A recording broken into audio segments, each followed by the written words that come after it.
When am I gonna catch a break? It seems like these days I just can't get with it. I wake up late, and that makes me late for work, and of course my douchebag of a boss gets on me about it. What does he know? It's not my fault that I didn't hear my alarm. Sure, I forgot to plug it in once or twice, or 5 times for the year, but I'm allowed to make mistakes, right? And my girlfriend is always on my case. She says I'm never on time, never listening to what she says. She acts like she's jealous of my phone. I don't know how to turn off notifications from Snapchat. If I don't get to them, I'll lose all my streaks. She said she thinks she needs space because all I care about is my stupid Instagram likes, and is always writing me about not being present when we're on dates. This kind of stuff always happens to me, and I have no idea why. To make matters worse, I've been trying to get a new painting done, but there's just something about it that I don't like, and I've been working on this last one for over 2 years, and I keep ripping up the canvas and starting over.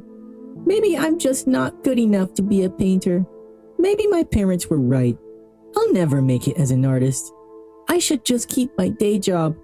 Of course, my big-mouth girlfriend says I'd finish it faster if I would just commit to what I've done and actually work on it more than once every 6 months or so. But you know what? It's my anxiety. Far from that, it's my depression after bouts of anxiety. Of course, my shrink agrees. I feel like he's the only one who gets me, and he even went ahead and upped my dose. It's because of my childhood trauma. My dad was a scumbag to me. It's all his fault for dropping me on my head when I was 5. But I'm glad Dr. Gobblesballs gets me so well. He even upped my dose a second time, and these benzos are really numbing me out, so I cannot have to worry about those recurring thoughts. My friends say I complain too much, and I just need to get over it and stop jumping to conclusions. Franklin stopped talking to me because I said he was turning into one of these toxic positivity junkies, because I said it looked like it was going to rain, and I hate the rain. Oh, how I hate the rain.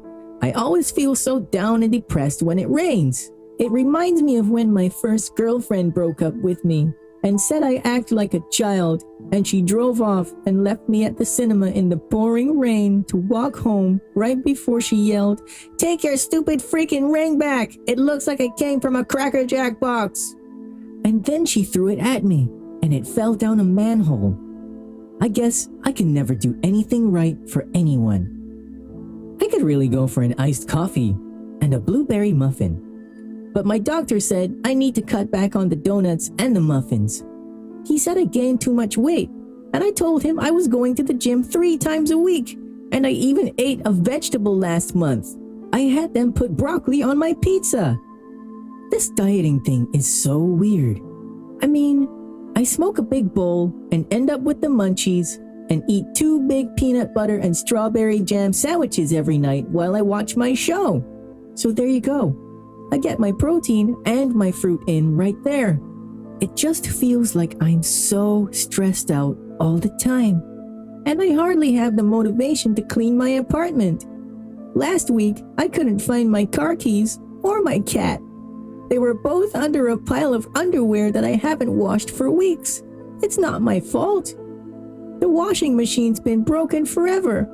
And of course my mom gets on me and says that if I'd stop drinking on the weekends, I could afford to get the hoses for it. She doesn't know anything about my life or how to even be functional. She divorced my dad and ran off with her dentist when I was 11. Both me and my sister had to live with grandma. Gosh, it seems like the world is always out to get me. How long am I going to be doomed to a life of misery where nothing works out for me? I just want to be happy and have great friendships and have enough money and follow my dreams of being an artist. I'd love to settle down one day with the one and have 2 kids and live happily ever after. But no matter how hard I try, I just can't seem to get there. My life lacks fire, ambition even. I don't know why I'm here or what the reason for my existence is. It feels like I'm drowning. I just keep hitting the wall. Ugh. I should use this time to get some painting done. Fuck it. It's almost 8:30. I can't miss my show in a half an hour. I'll hit the canvas tomorrow. Boundless Authenticity Podcast. Abraham Maslow once said, "One can choose to go back towards safety or forward towards growth. Growth must be chosen again and again. Fear must be overcome again and again." A self-sabotaging pattern is made up of thoughts and behaviors that create problems and ultimately block you from reaching your goals or creating anything new in your life. Even when you try to change these patterns on your own, you end up repeating them over and over again. Self-sabotage originates from deep within the subconscious mind. According to research conducted in cognitive neuroscience, the conscious mind is only able to perform 5% of our daily actions, and the remaining 95% is coming from the subconscious mind. Let me break this down even further. The subconscious mind is like a hard drive that stores information in the form of programs. We all have negative programming that has infiltrated our minds from one place or another. So if a person has negative programming, then ultimately, negative outcomes will come up in their lives. This has been found time and time again to be the root cause of self-sabotaging behaviors. There is a principle in hypnotherapy called the law of reversed effect, which states that the harder you consciously try to do something, the more difficult it actually is to do that thing. It is not easy to consciously will subconscious information. You can't make yourself sweat on command. You can't make yourself go to sleep on command or feel wide awake on command. And you also can't randomly make your heart stop beating on command. All of these things are subconscious processes, and far beyond that, so is everything else we think, believe, and act upon. We are constantly learning, and when it comes to the subconscious, it is so easy to hack our minds. This leads me to another principle from hypnotherapy known as the law of concentrated attention. This states that when an idea or a goal is concentrated on repeatedly, it tends to be realized or manifested. The subconscious mind only needs 3 to 4 repetitions. Repetition of a suggestion is accomplished by using different iterations of the suggestion with similar words and phrases. The problem here is that most of us are putting our concentration into trivial things, mediocre things, useless things, suggestions that create pain and keep us banging our heads against walls. Suggestions in reality don't have to look or sound any particular way. It's not going to sound like, "You are getting sleepy, very, very sleepy," or anything like that. Outside of a hypnotherapist's office, the human mind is being hacked constantly, every single day. This is done through repetitive content in our environments, the messages on the radio, television, and social media, and our own thoughts and emotions. Every experience we have is a confirmation of the information held deep in the subconscious. I will unpack this in a bit when I explain cognitive distortions. But first, let's talk about common self-sabotage patterns. Common self-sabotage patterns include dating people who aren't a match. Dating people we truly don't have chemistry with happens often. We try to make things work with someone who we don't have anything in common with, or who wants different things. Often we self-sabotage simply by staying in an abusive relationship or in one that is going nowhere fast.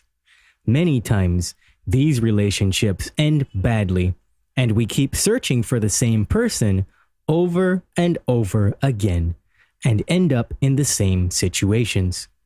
When we don't subconsciously feel safe to be in a happy, healthy, and successful relationship, these patterns will repeat for our entire lives.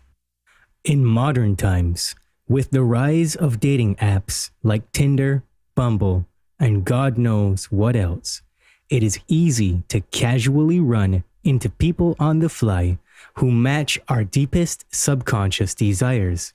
And as you may have already figured out for yourself, if our subconscious mind is running detrimental patterns around what kind of person makes us feel safe, and we feel like we are unworthy, unlovable, or generally just not good enough, then the algorithm of the app will bring to us more of what we subconsciously want rather than what we actually want. What happens next is that we will engage in relationships with plenty of people who fit the negative programs we hold deeply, and so we get to confirm ideas to ourselves which line up with those programs. Something unexpected that has come up in my work over the past 5 years is clients who turned to polyamorous relationships when they felt like they have failed at steady monogamous relationships. Subconsciously, they get to replay the same patterns over and over, which lead them to failure, and therefore it gets to be other people's faults. They never have to own their behavior. It does not feel safe to commit to truly making it work with one person for a lifetime. This one is a relevant point because I have seen different examples of this and multiple iterations of this over and over for years in my coaching business, where people are simply acting on autopilot and attempting to fit their needs by forcing matches, sometimes with several people, simply because they do not feel worthy of having one person who fits the bill completely. And most importantly, in case you didn't catch it, the person they are most uncomfortable with is themselves. This means that they subconsciously need multiple people to fill the dark holes in their hearts and minds, to overcompensate for that which they cannot find inside. Within the context of regular relationships, we are going to want different things than our significant other.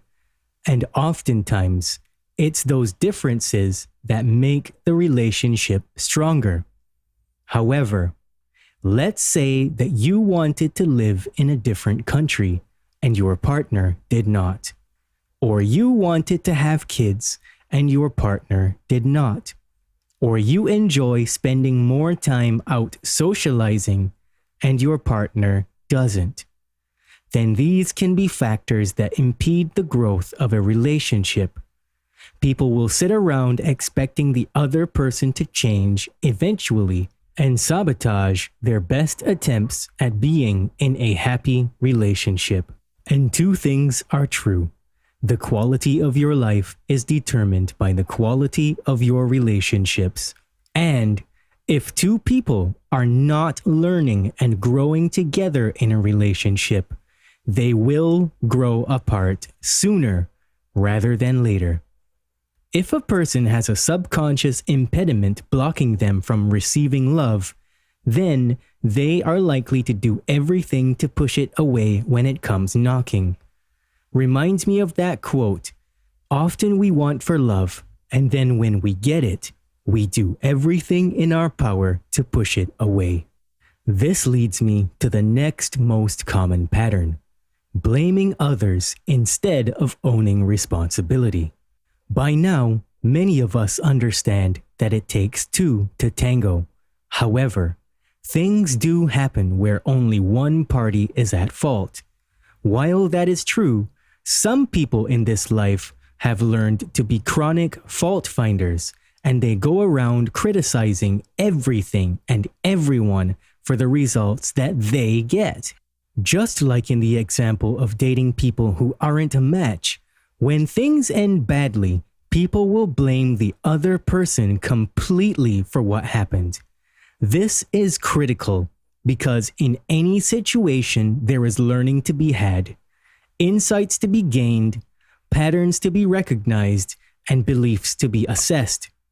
When you encounter difficulties and they go badly, do you actively look at the situation to determine how you played a role in the outcomes? People who don't know how to or simply do not want to take responsibility tend to self-sabotage the most because they are a slave to a pattern and not learning or growing in their lives. Learning to critically assess your role in a situation is key to overcoming self-sabotage in everyday interactions with people, because without that understanding, you will repeat the same mistakes. That's a great segue into this next point. Walk away from everything that does not serve you. I have been talking about this hypnotic command, which is commonly seen online in meme culture, but it is also a very common theme in the media we consume. This concept preaches the idea of division. It is based on the concept that as soon as a person does not meet your exact expectations of them, that you should cut them out of your life and move on. This has given rise to the culture of ghosting.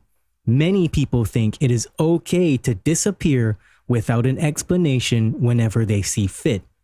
While I do understand that many times you will have to leave some people hanging just to keep your peace and boundaries intact, especially if they are being abusive, critical, or belligerent, these days, people ghost for no reason whatsoever. And these people who do this are afraid of conflict and criticism. They are afraid to be wrong and afraid to commit or communicate. When we are bombarded with repetitive content in the media that normalizes division, or we learned to avoid as a child as a coping strategy, then subconsciously we make decisions based on that without truly understanding that we are blocking joyful, meaningful, and successful connections. Included in that, we can briefly mention this. People don't like to do the hard things, so they walk away or avoid. I am sure most of us know someone who can't keep a job for very long.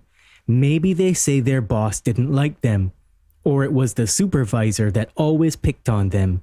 Maybe they didn't like the toxic coworkers, or some other reason that sounds a lot like, "I couldn't handle working with other people." Some people really can't, and so they go on to sabotage their work life and can't keep a job to save their lives. People walk away from just about everything these days the instant it doesn't go their way, or the instant they have a small discrepancy with something or someone. They walk away when they are held accountable, rather than using it as an opportunity for developing growth and maturity. There is power in admitting that you were wrong. Just like the example of blaming others, we can see that there is a pattern with self-sabotage, where a lot of it is centered around not knowing how to take responsibility. We all know at least one person who is very difficult to get along with. They always have to be right, or nothing is ever good enough. They need to argue about everything. They sulk when they don't get their way, or they purposely do things to provoke reactions from others. Sometimes they easily get offended, or they have a passive-aggressive way of communicating. And if this sounds like you, this is definitely a form of self-sabotage, because nobody will want to be around for that.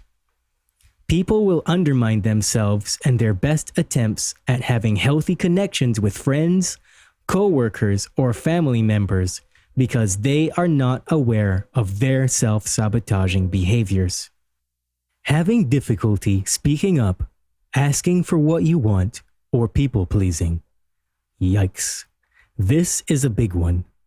Many people allow others to take them for granted, put themselves last, or allow themselves to be walked over by others. This happens in friendships, families, everyday situations out in public, at work, and many other circumstances. People learn that their voice doesn't serve a purpose from a very early age, and they can't find the inner strength to stand up and communicate that something isn't right. We hear a lot of talk about boundaries these days, and realistically, setting boundaries is all about communication skills. I am not discrediting the fact that there are people out there who will never respect you no matter how well you communicate. Right now, I am talking about the inability to even try to communicate. A fair amount of people in society are walking around partially disabled when it comes to being able to establish their needs and get their point across to others. There's all these lists and criteria on social media with people trying to tell you how to set boundaries, when in reality, it's a unique situation each and every time, because only you know your life, and only you are inside yourself and view other people from the perspective that you are in. Others can't really dictate your experience of life or of other people. Other people can't experience the emotions inside of your body either. So realistically, when someone says they understand, do they really understand? Right down to the very last pang of fear or anger or distress that you feel? Probably not. So it is ultimately up to you to learn how to self-regulate your emotions and assess the thoughts that accompany them so that you can make a decision as to how you would like to respond. But people don't know how to do this. So some people respond by lashing out, trying to control, or crying, or they avoid. Some even engage the fawn response, which means they do whatever it takes to please the other person. So let's talk a bit more about the phenomenon of people pleasing. The subconscious is a perception database. When it comes to self-esteem, or in this case, self-perception, there is a whole lot of data being stored about how to respond to certain emotional events or the perception of a threat if we don't please others. It feels like walking on an emotional tightrope, and we get an emotional reward for avoiding discomfort. So we people please. Your limbic system keeps a scorecard of every emotional or physical hurt. Along with the subconscious, it looks for repetitive patterns in your environment that you assigned the meaning, "I'm not safe" and "I'm not good enough" onto.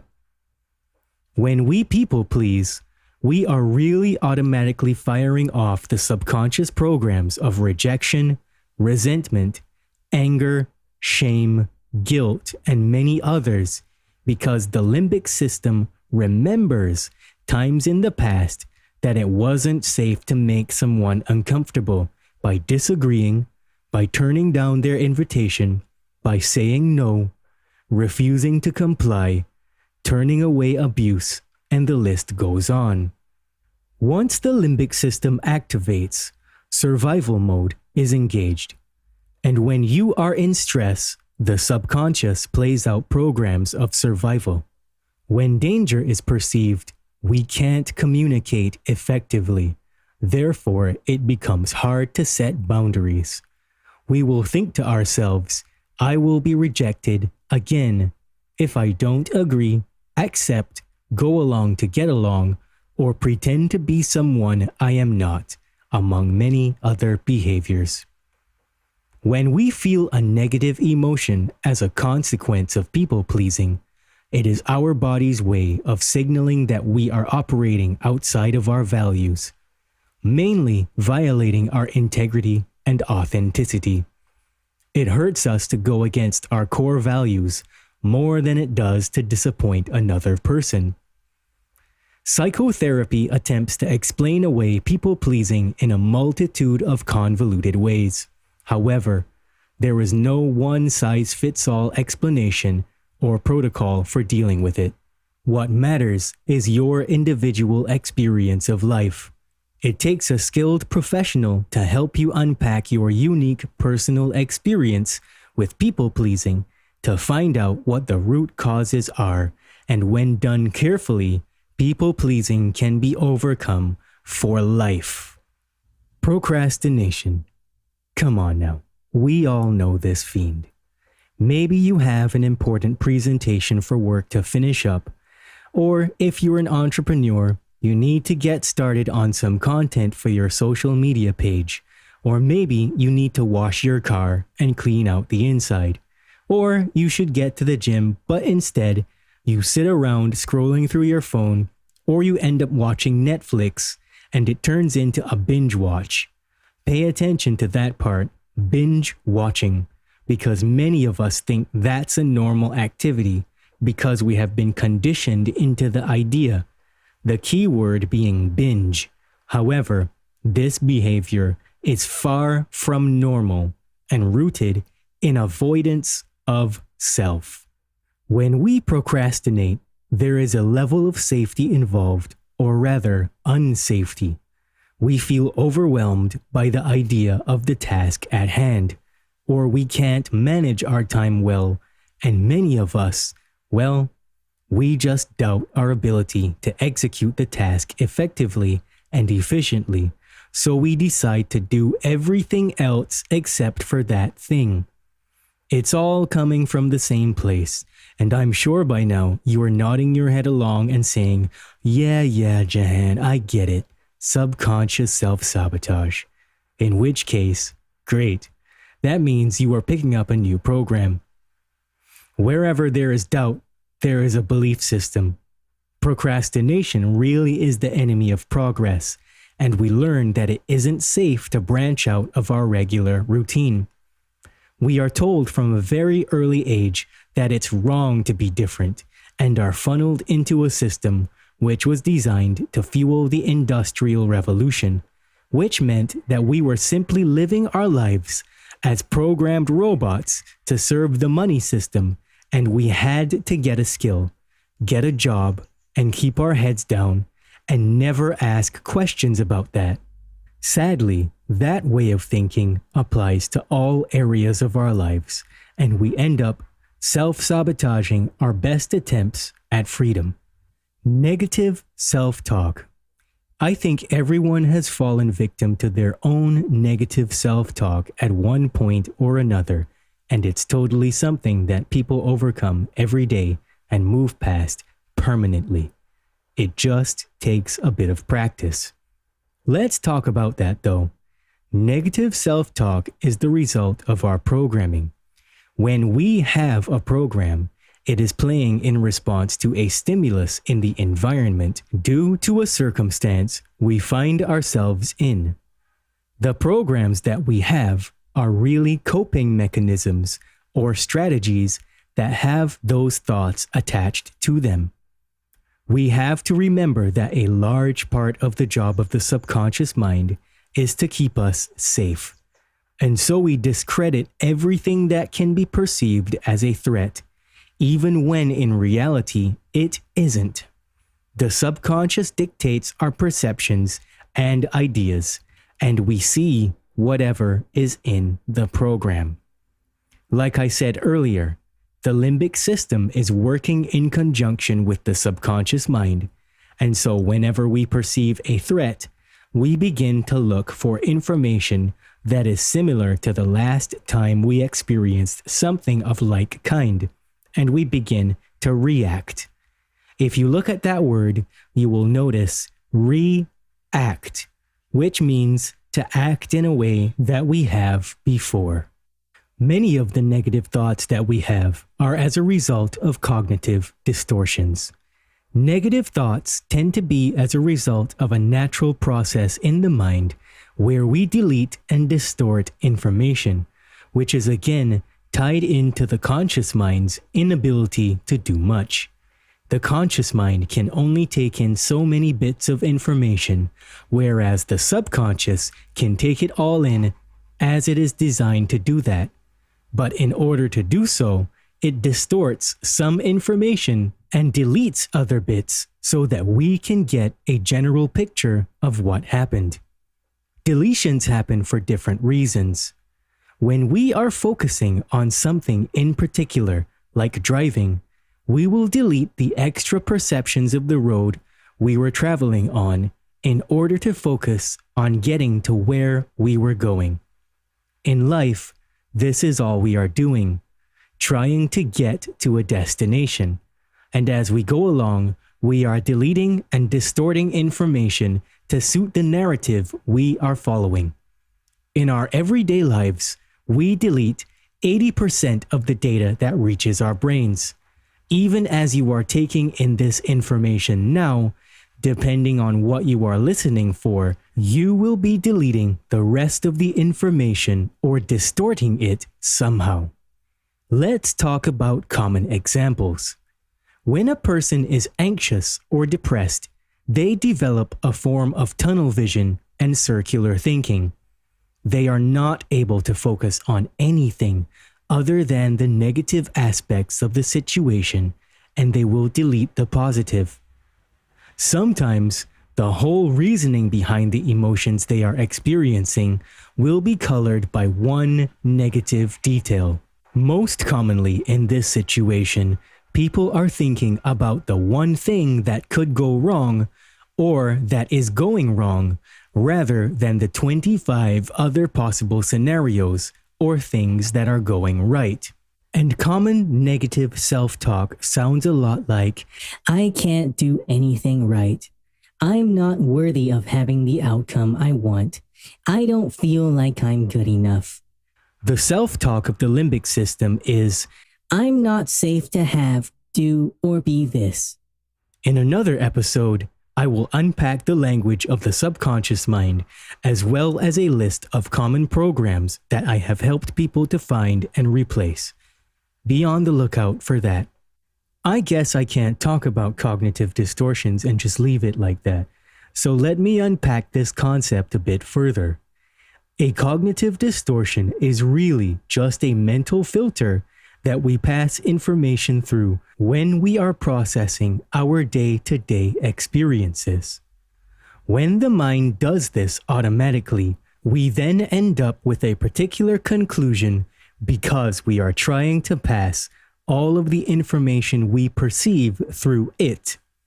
Cognitive distortions are irrational thoughts and beliefs that we hold at a subconscious level, and we continue to reinforce through repetitive content and repetitive negative thinking. These distortions are often underlying causes of mental illness, and with a little work, we can reverse this way of thinking and empower ourselves. There are hundreds of cognitive distortions. However, we will talk about the common ones that everyone has. Disqualifying the positive. This happens when we process the information of an experience through a bias, which has the ability to turn a neutral or a positive event into something negative. We all know at least one person who is completely pessimistic and negative in their thinking, and they never have anything good to say.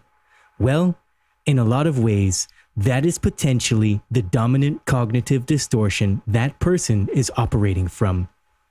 A good example of this is when you get a new job opportunity or a promotion at your job and you decide that you don't deserve it even though you worked for it. You tell yourself that anyone could have achieved what you did. Many of us do that. Many of us do not appreciate the fruits of our labor. Another example could be, let's say you made a cake and it was delicious and everyone loved it and complimented you on it, and you continued to shoot down their gratitude and praise by saying, Oh, it wasn't that good. It was nothing.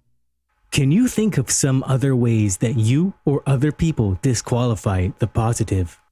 Emotional reasoning. This is when we allow our emotions to do the thinking. This is dangerous because we will create scenarios in our head based on our emotions, which end up being far from the truth of a situation. Dealing with this one isn't as hard as you think. Pay attention to your thoughts when something happens and be aware of the times when you sense something must be wrong and you begin to create scenarios in your head. Notice what emotional state you find yourself in. How would you be interpreting a situation if you were calmer? Look for any evidence that might support your suspicions. Emotional reasoning is debilitating to the development of intuition.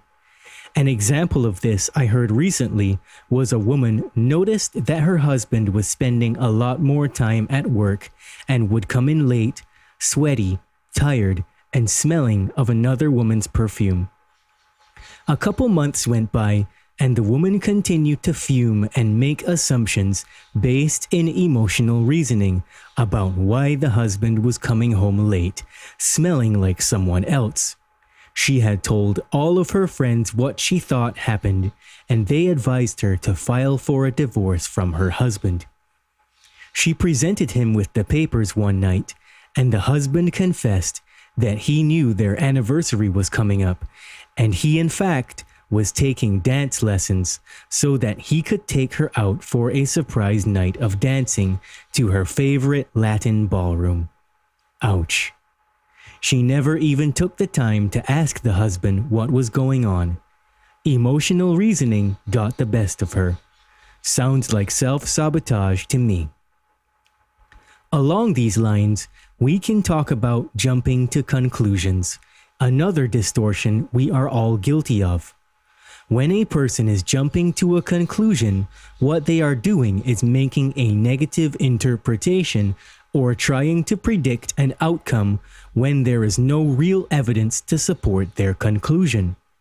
Oftentimes, we assume the intentions of others and try to anticipate the worst behavior from people. People do this a lot. Let's say your neighbor's dog barks every night around a certain time, and you are in bed trying to sleep because you have work the next day. So you go over to the neighbor's house and you ask them to kindly keep their dog quiet as you have to get some sleep. The neighbor complies with your request and you go back to bed.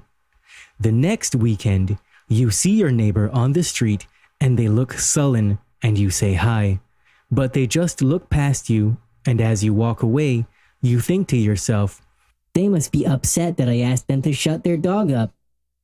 Then you talk to your partner and you say, Well, David didn't seem friendly this evening. I wonder if he's upset that I asked him about the dog barking. And then you stew on it for the whole night. The next day, you find out that David's brother was in the hospital dying of cancer, and when you saw him, he was trying to come to terms with the bad news and genuinely did not see you as he was caught up in his own emotions about the problem. Yikes. Magnification and minimization. A magnification occurs when someone takes a minor negative experience and completely blows it out of proportion, imagining the world's greatest catastrophes will occur. Imagine your child went on a play date over to a friend's house, and the friend's parent was driving. Neither the friend's parent or your child answered their phone when you called the one time. So you imagine that they must have been in a tragic car accident, and everyone is in the vehicle laying lifeless. So you begin to panic and start crying, and you rush to find your car keys so you can speed over to the house. Then, just as you get in the car and start the engine, your phone rings. So you go, Oh my God! As you see that it's the parent's number on your caller ID, and you answer, and you're like, Where the fuck is my child? And then the parent says, Calm down, Karen. Sorry I missed your call. It's only been 2 minutes. We all decided to stop for some pizza, and it was so greasy that I could not touch my phone, and I quickly went to the restroom to wash my hands and return your call. Also, little Johnny informed me that his phone battery is dead and he forgot his charger at home. You breathe a sigh of relief, and you check the time to realize it was 2:02 when you called, and it was now 2:04 at the moment of receiving the call. While some scenarios might be every parent's nightmare, how much of that is fear-based conditioning coming into play? Along with a distrust for people in general, and considering the times we live in, not necessarily unfounded distrust. But let me not get too far off topic. We can beat catastrophic thinking by getting familiar with our tendency to do so and acknowledge it for what it is, just thoughts and assumptions. Do you have facts? What reasons do you have to think what you think? Give people and yourself grace. Minimization is the cognitive filter which causes us to downplay an event or experience. We usually tend to focus this at ourselves and give ourselves negative labels. This leaves us open to attack and abuse from others, as well as people-pleasing. We do this because we severely undervalue our own worthiness and put others up on a pedestal above us. People suffering with low self-esteem often do this and give in to negative self-talk, attention-seeking, and fishing for compliments.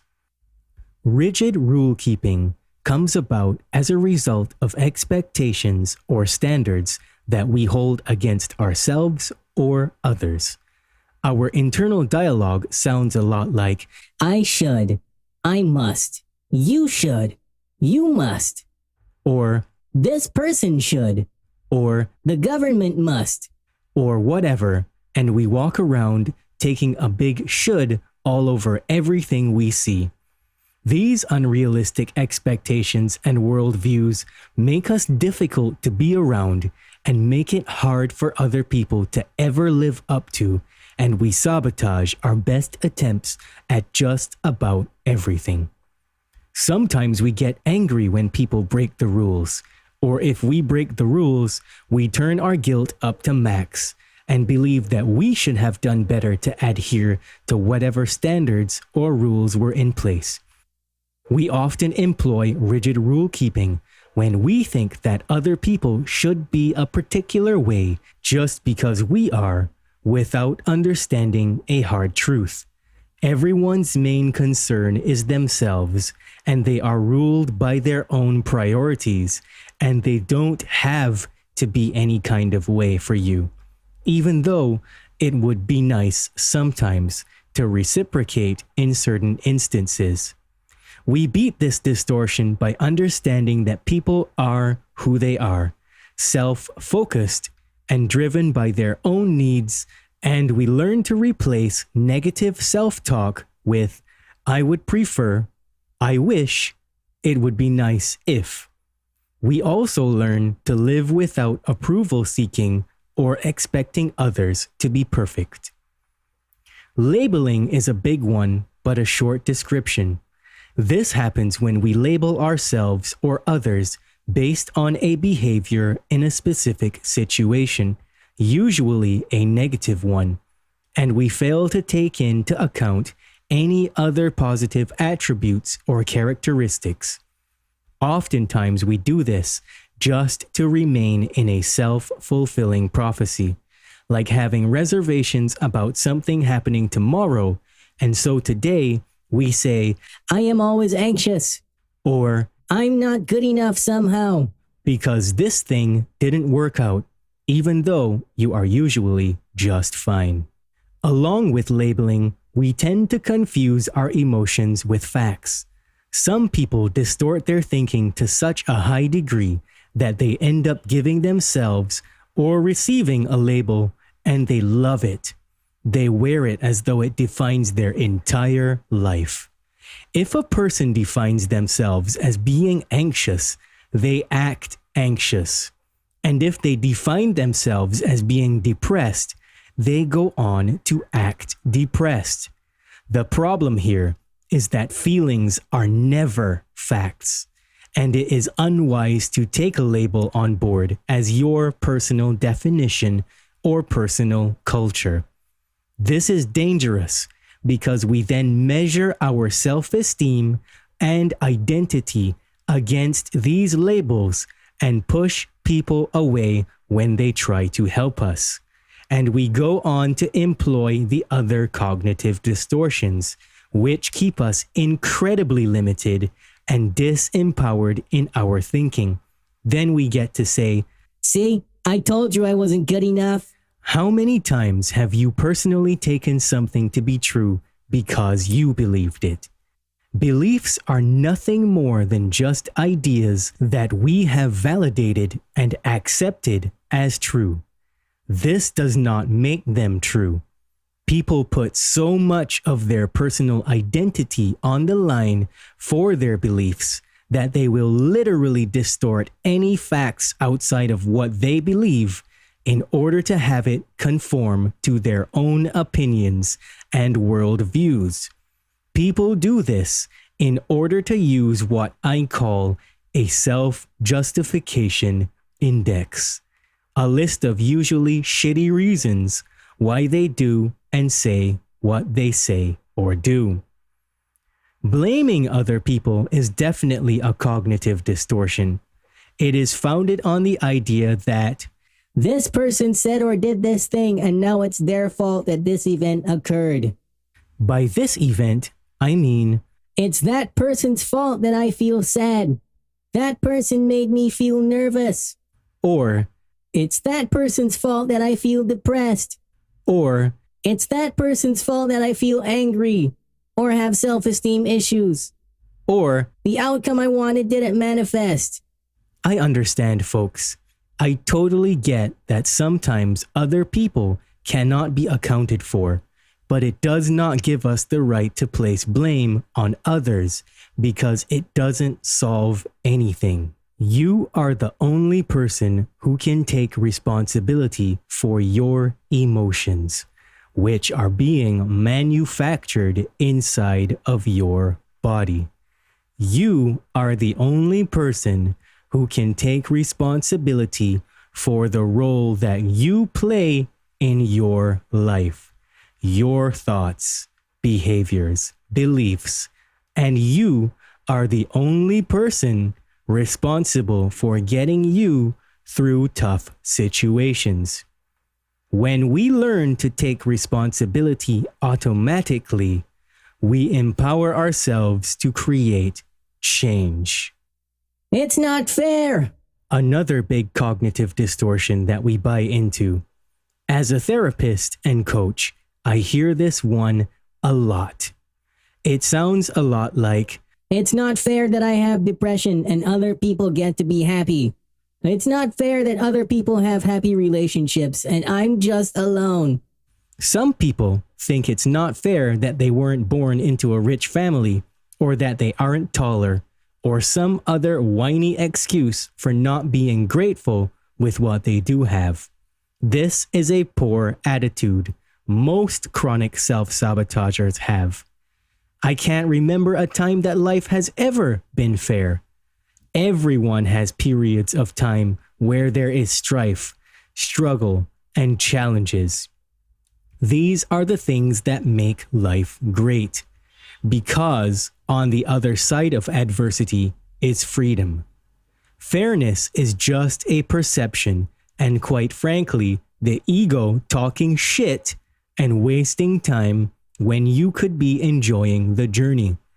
The concept of it's not fair sounds like, Life isn't catering directly to my specific needs, just how I like it, want it, and need it to be when I say it should be this way. So boo-hoo, poor me. fuck that, man. Personalization is a popular one. We all know someone who reacts to everything as if it is a personal attack on them. Personalizations also happen whenever you compare yourself to someone else, or when you try to control outcomes that are really out of your control. And finally, learned helplessness.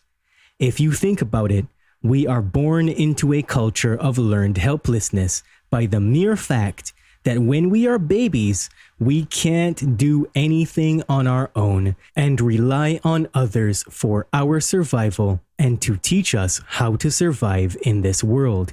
However, We all know people who love to play the victim, constantly bring up past trauma, past experiences that were negative, or they harp on present experiences that didn't go their way. I get tons of clients like this who do not want to see the reality of their lives. They just have become so codependent to their negative thoughts and experiences that they live in this chaotic headspace for a lifetime. Whatever we put our attention on is where we energetically feed, and we tend to get more of that. When we are focused on negative emotions, we just get more of that. And it is a very draining experience of life. Emotions have never been, and never will be, illnesses. They are just the byproduct of thoughts and subconscious programs, and they don't need to be cured, just brought to the surface and dealt with accordingly.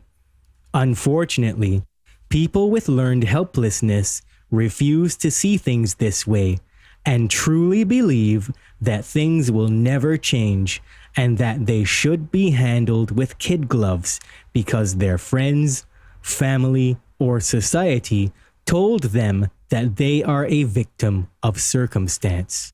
Answer these questions for yourself. Where in my life do I recognize some of these patterns of thinking or behaving? Am I experiencing one or more of these patterns within the context of my interpersonal relationships, my work life? How can I get better at recognizing when these patterns are coming up? How do these thoughts really serve me? Do these thoughts come at a cost? I sort of mentioned it before, but where do we really get these self-sabotaging programs and cognitive distortions from? The answer is simple: social conditioning. We get conditioned from the time we come out of the womb. And in fact, in a lot of ways, we are being targeted in utero to become the perfect slaves and perfect consumers. The ones targeting us know this. Behavior is executed on a reward basis, meaning we usually get a particular reward for a certain behavior, whether it's emotionally or physically. It might be a hard pill to swallow, however, it's true. Everything we do, we get something from, and that's the only reason we do it. I'm Jahan Sator, accredited cognitive behavioral therapist, hypnotherapist, nutrition coach, mindfulness teacher, and specialist in the area of subconscious self-sabotage, as well as the host of the Boundless Authenticity podcast. My job is to teach you how to harness the power of the subconscious mind so you can establish deep inner peace and operate from purpose and passion. The subconscious mind is our connection to all that is. Yet, it is easily hackable, and much of the information we carry belongs to other sources. We inherit or download them from media, ancestry, the collective consciousness, and our childhood. How do we tap into this knowledge? How do we find and replace the programs which block our spiritual development and our ability to receive abundance and true freedom? Let me show you how. If you have questions or would love to book a session with me, kindly send an email to self-sabotageinfo@proton.me. You can also follow me on Instagram at Jahan Sator.